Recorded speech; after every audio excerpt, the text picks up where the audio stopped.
Ekonomi Indonesia tahun 2019 tumbuh 5,02%. Pertumbuhan terjadi pada seluruh lapangan usaha. Pertumbuhan tertinggi dicapai oleh lapangan usaha jasa lainnya sebesar 10,55%, jasa perusahaan sebesar 10,25%, informasi dan komunikasi sebesar 9,41%. Fakta terkait pertumbuhan ekonomi tahun 2019 yang telah dirangkum. Pertumbuhan ekonomi Indonesia 2019 turun 0,15% dari tahun sebelumnya. Pertumbuhan ekonomi kuartal 4 2019 di bawah angka 5%. Pelambatan 4 negara mitra dagang jadi faktor penurunan pertumbuhan ekonomi. Beberapa komoditas alami kenaikan harga dan pelambatan konsumsi rumah tangga. Pada tahun 2019 kemarin juga terjadi perang dagang antara Amerika Serikat dan China. Jika perang dagang ini terjadi, maka yang terpengaruh adalah perang tarif dan berbagai macam implikasi yang terasa di dalam negeri. Memanasnya situasi politik dan keamanan di kawasan Teluk yang dipicu oleh ditembaknya salah satu jenderal Iran oleh Amerika Serikat, ini dikhawatirkan beberapa kalangan dapat memicu Perang Dunia Ketiga. Berdoa yuk, semoga ini tidak terjadi.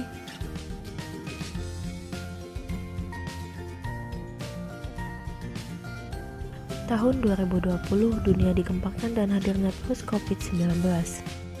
Virus ini pertama kali ditemukan di kota Wuhan, Cina pada akhir Desember 2019. Virus ini menular dengan sangat cepat. Pandemi COVID-19 kini telah menjangkiti lebih dari 200 negara dan teritori. Jumlah pandemi COVID-19 secara kumulatif telah melampaui angka 10,5 juta orang di dunia.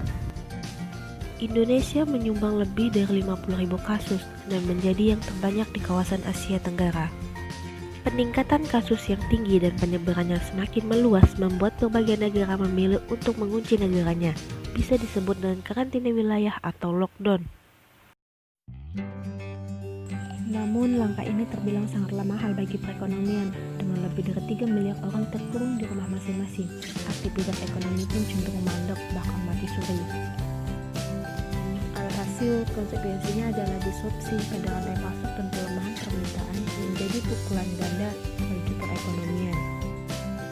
Kecemasan dan kepanikan global membuat aset-aset keuangan domestik mulai dari saham hingga tukar obligasi pemerintah Indonesia dibuang oleh investor.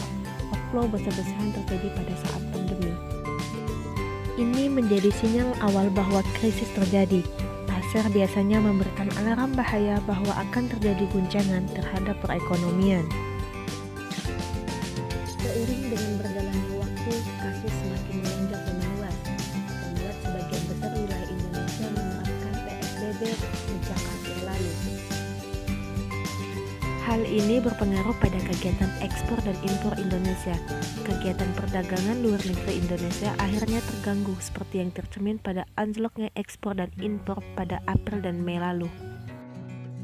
Angka Purchasing Manager Index Manufaktur Indonesia anjlok signifikan sejak Maret mengalami kontraksi. Kontraksi makin dalam pada April dan membaik pada Mei, namun tetap saja kontraksinya sangat signifikan. Jumlah karyawan yang dirumahkan dan terkena PHK sudah mencapai 6 juta orang. Pengangguran yang melonjak tinggi membuat optimisme konsumen tergerus. Bank Indonesia mencatat indeks keyakinan konsumen jatuh di bawah angka 100, yang artinya konsumen pesimis dalam memandang perekonomian. Survei Badan Pusat Statistik menunjukkan bahwa pendapatan 4 dari 10 orang Indonesia ikut terdampak pandemi. Pendapatannya menurun akibat tingginya melonjak angka PHK dan pengangguran, menyebabkan daya beli tergerus. Lemahnya daya beli masyarakat juga tercermin dari lajunya inflasi yang melambat. Bulan April dan Mei yang merupakan momen untuk mendongkrak konsumsi. Melalui puasa Ramadan dan Hari Raya Idul Fitri tak mampu menggerakkan inflasi. Bahkan mirisnya, BI memperkirakan inflasi bulan Juni akan negatif atau terjadinya deflasi.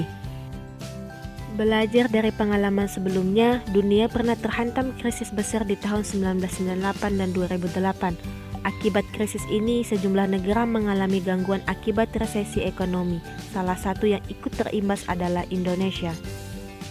Pada 1998, Indonesia mengalami goncangan besar akibat krisis global yang berdampak besar bagi Indonesia.